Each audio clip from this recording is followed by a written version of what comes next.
एक और बड़ी खबर, आदित्य ठाकरे आगे, यूपी उपचुनाव में कांटे की टक्कर, 4-3।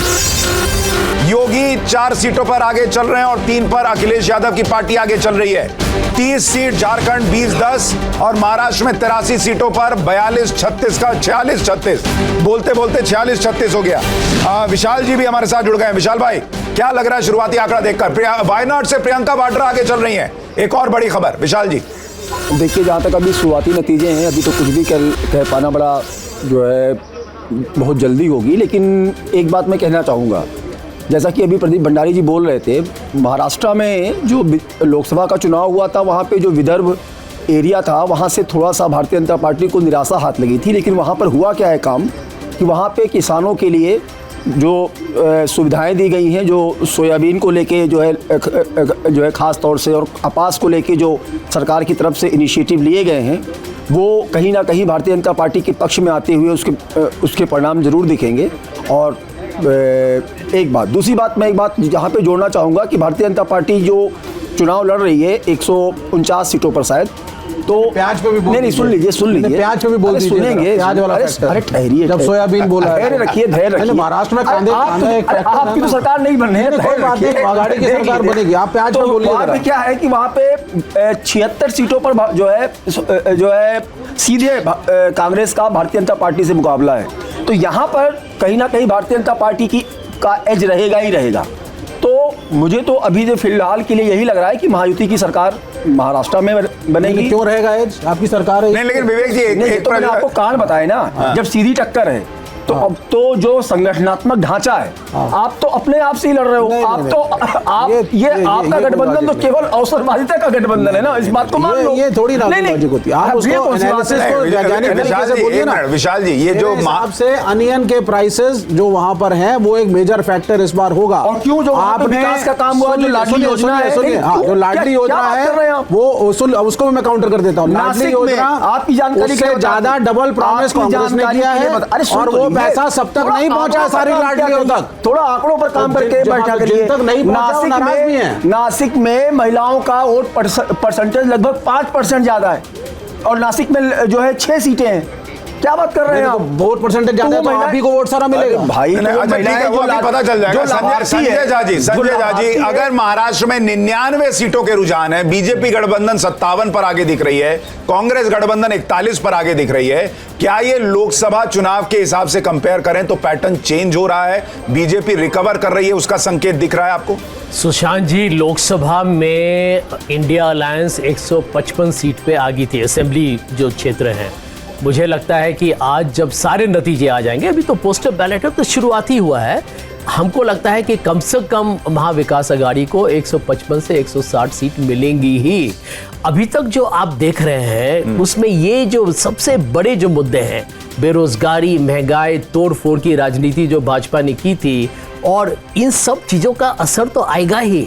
तो भी सब्र रखें। भंडारी जी को मैं इतना ही कहूंगा, जलेबी खाइए, अभी खाइए, पेट भर के खाइए, और जैसे हाँ पेट भर के खाइए, लेकिन सब्र भी रखिए। नहीं खा रहे हम राबड़ी भी खा लीजिए, लेकिन सब्र रखिए। ठीक है। उत्तर प्रदेश में देखिए 8 सीटों के रुझान, 4-4 का मामला है, एकदम क्लोज फाइट। समाजवादी पार्टी कहती रही कि भाई ईवीएम में गड़बड़ होगी, प्रशासन ने गड़बड़ की, लेकिन क्लोज फाइट दिख रही है। महाराष्ट्र में बीजेपी गठबंधन की हाफ सेंचुरी पूरी, 110 सीटों के रुझान, बीजेपी गठबंधन 63, कांग्रेस गठबंधन 46, और झारखंड में बीजेपी गठबंधन की बढ़त बनी हुई है, 20 पर आगे, जेएमएम 12, अन्य का खाता भी नहीं खुलता दिख रहा है। यूपी में फूलपुर से बीजेपी को बढ़त दिख रही है, ये बड़ी खबर। मुंबई में वाशिम से बीजेपी को बढ़त, ये एक और बड़ी खबर। उत्तर प्रदेश का भी मामला बड़ा टाइट दिख रहा है। प्रदीप भंडारी, उत्तर प्रदेश में जो आप रिकवरी की उम्मीद कर रहे थे, कहा जा रहा था 6-3 तक मामला हो सकता है, यहां 4-4 का मामला दिख रहा है। सुशांत जी, उत्तर प्रदेश के अंदर ये आपको एटलीस्ट 11 बजे तक ट्रैक करना होगा, और ये तो आश्वस्त हो चुके हैं कि पिछली बार हमारी 3 सीटें आई थी, वी आर डूइंग बेटर, और ये 11 बजे तक हुआ क्योंकि किसके कहां बूथ खुलेंगे, कई सीट्स के ऊपर समाजवादी पार्टी का एक बेस वोट है, कई सीट्स पे हमारा बेस वोट है, तो जब जहां स्विंग वोट है उसके जब पोलिंग बूथ खुलेंगे तब जाके सीट्स ऊपर नीचे होंगी। पर महाराष्ट्र और झारखंड से एक ट्रेंड स्टेबलाइज हो रहा है सुशांत जी। जनरली ये कहा जाता है कि भाई पोस्टल बैलेट के अंदर गवर्नमेंट के पक्ष में, गवर्नमेंट के अगेंस्ट वोट होता है गवर्नमेंट सरकारी कर्मचारी में। महाराष्ट्र में पोस्टल बैलेट में हम लीड कर रहे हैं और झारखंड में जो इनकम्बेंट गवर्नमेंट है वो पोस्टल बैलेट में पीछे चल रही है। अगर ये ट्रेंड आगे जाते, मतलब जो कर्मचारी लोग हैं जिन्होंने वोट किया है वो झारखंड की सरकार से खुश नहीं है और महाराष्ट्र के अंदर हमारी सरकार से खुश है, क्योंकि ये हमारे लिए काफी पॉजिटिव साइन है अभी के लिए, अगर ये दोनों ट्रेंड स्टेबलाइज आगे कंटिन्यू होते हैं। हाँ, लेकिन प्रदीप कई बार अभी पिछला पैटर्न ये था कि पोस्टल बैलेट में आप पिछड़ते थे और फिर सरकार बना लेते थे, तो इस बार पोस्टल बैलेट चेंज हो रहा है। अगर संजय जी आपको लग रहा है कि ये सरकारी कर्मचारी थोड़ा बीजेपी के पक्ष में फिर आए हैं?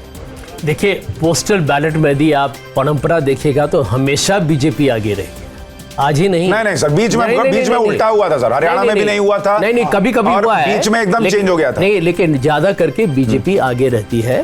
और यहाँ पर देखिए, सिर्फ सरकारी कर्मचारी नहीं है, मिलिट्री का वोट है, ढेर सारे लोगों का वोट है। तो मैं समझता हूँ कि यहाँ पर आप बदलाव जो है तो वो तो तब शुरू होगा, परिवर्तन तो तब आएंगे जब ईवीएम खुलेगा। नहीं और तब भंडारी जी से इसमें बात क्या होगी। एक पैटर्न ये है या एक मैसेज ये है कि जो आपने ओल्ड पेंशन स्कीम की बात की, अब वो सरकारी कर्मचारी को हिमाचल का हाल देख के समझ में आ गया कि हमको नहीं चाहिए, इसलिए वो बीजेपी की तरफ लौट रहा है। बहुत सरकार यहाँ पर मोदी जी की सरकार तो अभी अपना जो उनका जो न्यू पेंशन स्कीम था उसको बदल के वो तो ओपीएस की स्कीम की तरफ आ रहे हैं। तरफ बुरा तो नहीं, उन्होंने डाइल्यूट तो किया ना। इसका मतलब वो इस बात से समझौता उन्होंने किया है। नुकसान तो नहीं है ये। नहीं, एक मिनट, इसका मतलब मोदी जी की सरकार ने माना कि जो ओपीएस जो है वही ज्यादा लोकप्रिय है, इसीलिए कांग्रेस पार्टी सफल हुई ना चुनाव में। उसमें ओपीएस कर नहीं दिया सर, ओपीएस कर नहीं दिया, लेकिन डाइल्यूट किया ना। प्रदीप भंडारी, एक रिएक्शन आपका, क्या आप लोग ओपीएस की तरफ लौट रहे हैं और क्या ये मैसेज है कि हिमाचल देखकर सरकारी कर्मचारी बीजेपी की तरफ लौट रहा है? बिल्कुल नहीं, हम तो नए पेंशन स्कीम की बात ऑलरेडी कर चुके हैं। संजय झा जी को मैं बस यही कह रहा हूं, अभी बोल रहे हैं ईवीएम खुलेगा, तो मैं वापस से आपके शो पे कहना चाहता हूं, जब क्या ईवीएम खुलेगा और अगर ये लीड्स कंटिन्यू होती है, क्योंकि मैं देख रहा हूं महाराष्ट्र के अंदर जो पहले गैप हमारे और कांग्रेस के अलायंस में 5-7 सीट 8 सीट का था, अब ये बढ़ के 12 सीट से ज्यादा हो चुका है। तो ऐसा ना हो कि संजय झा आपके शो के ऊपर अगर ये कंटिन्यू हो तो बोले कि तंत्र इनके पास था, ईवीएम इनकी, लोकतंत्र। लेकिन ये देखिए, ये बहुत कमाल का है प्रदीप। सबसे कमाल की बात यह है कि संजय झा जी, विवेक जी सब यहां बैठ के कह रहे हैं कि ईवीएम पे इनको भरोसा नहीं है, लेकिन इंतजार ईवीएम खुलने का ही कर रहे हैं। ये बहुत कमाल की बात है। क्योंकि और कोई दूसरा विकल्प है क्या सुशांत जी? दूसरा विकल्प है क्या? तो मैं कह रहा हूं, grounding man has to clutch at a straw. हमको कोई, हमारे पास कोई दूसरा कोई आप देखिए यूपी में जिस तरीके से पुलिस को इस्तेमाल किया, प्रदीप भाई आप बताओ। अच्छा, पुलिस को इस्तेमाल करके 4-4 है सर? नहीं 4-4 अभी तो रिजल्ट आने दीजिए। ये तो 4-4 तब है पुलिस को इस्तेमाल किया। ये संजय झा जी ने सही बोला, ये तो ईवीएम के मैनिपुलेशन के बाद रिजल्ट आता है, तब हम जीत पाते हैं। अच्छा विवेक भाई, पुलिस को कहां इस्तेमाल किया बताइए जरा। क्यों नहीं इस्तेमाल? आपने देखा नहीं वो क्या कर रहे थे? हर जगह, हर माइनॉरिटी एरियाज में हुआ है, कई जगह रिपोर्ट हुआ है, कई जगह वीडियो में आया, कई जगह नहीं आया। कहां कर रहे थे आप? वो एक पुलिस वाले की बंदूक की बात कर रहे हैं, उसी का वीडियो सब कर रहे हैं। उसके पहले पत्थरबाजी हुई, उस वीडियो में क्या सबने देख लिया। हमारे रिपोर्टर ने ग्राउंड पर मुसलमानों से बात की, उन्होंने कहा कोई नहीं रोक रहा वोट देने। नहीं, अब देखिए ये आपका वक्तव्य है, हमारा रिपोर्ट है सर, ग्राउंड नहीं है सर। यूपी में बैठ के कह रहे हैं, हम ग्राउंड पे रिपोर्ट करके बता रहे हैं। यूपी हूं सर, कायस तो वहीं का, पूर्वी उत्तर प्रदेश का आदमी हूं, और आप समझ लीजिए इस बात को, वहां पे योगी की पुलिस ने वोट देने से लोगों को रोका है।